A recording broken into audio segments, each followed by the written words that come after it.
Déménagez en toute sérénité avec AGS, spécialiste du déménagement en Outre-mer. Numéro 1 dans les DOM-TOM, AGS offre des services de qualité. AGS expédie tous vos colis, conteneurs personnalisés ou partagés à des prix compétitifs et prend en charge le transport de votre véhicule depuis sa propre plateforme jusqu'à sa destination. AGS s'occupe de toute la documentation douanière. AGS, le meilleur conseil et le meilleur prix. Demandez votre devis gratuit sur notre site ags-déménagement.com. ags-déménagement.com.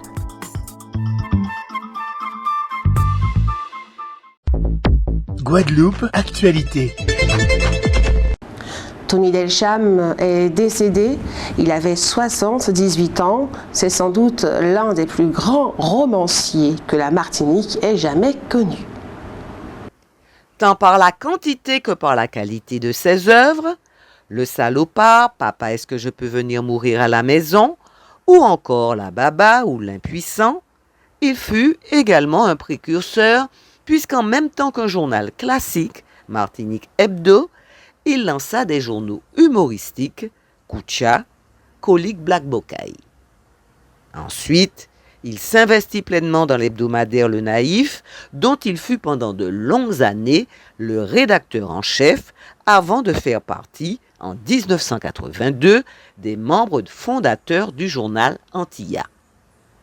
Il fut également un des animateurs de l'émission Dialogue avec la presse sur KMT Télévision, KMT, et son directeur Roland Larouché présentent leurs plus sincères condoléances à sa femme Nicole, à ses enfants et à tous ceux qui lui étaient proches. Les magistrats du conseil départemental de l'accès au droit sont soupçonnés de nombreuses malversations, achats de matériel informatique à des fins personnelles, billets d'avion, etc. C'est ce que semble démontrer une enquête actuellement en cours menée par un personnel venu spécialement de France. Les perquisitions ont eu lieu tant dans les bureaux de certains magistrats que dans leur domicile. Pour l'heure, aucune mise en examen n'est intervenu. Le conseil départemental de l'accès au droit a pour vocation d'aider les citoyens à avoir plus facilement accès au droit. Il est présidé par le président du tribunal judiciaire de Fort-de-France. Hier, mardi 16 juillet 2024, c'est l'aïeul Sarah Autodistribution qui a franchi en premier dans la commune du Prêcheur la ligne d'arrivée de la deuxième étape du Tour de Martinique d'Aïeul Ronde. Au classement général, Rosette Lapalooza perd la première place qui est désormais occupée par Sarah Autodistribution. La troisième marche du podium est occupée par CFA Humit Formation RSMA.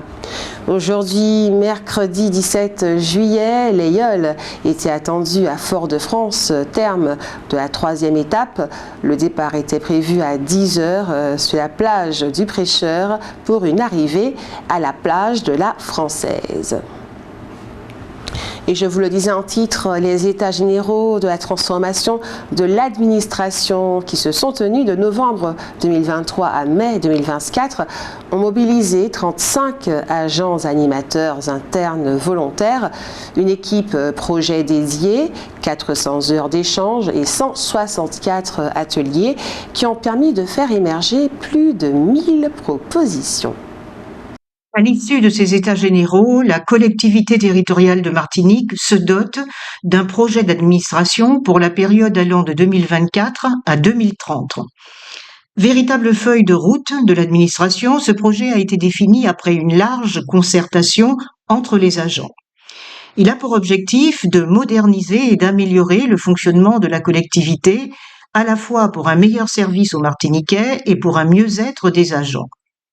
Fruit donc d'une démarche participative et d'un travail de co-construction, ce projet d'administration se traduit concrètement par 115 fiches actions et s'articule autour de 7 grands axes: construire l'identité commune de la CTM, faire de la CTM une administration davantage à l'écoute des usagers, repenser l'administration pour plus d'équité et de transparence, améliorer les conditions et le bien-être au travail, repenser le management à la CTM, développer une politique plus inclusive pour les personnels déconcentrés, améliorer la communication interne et la digitalisation.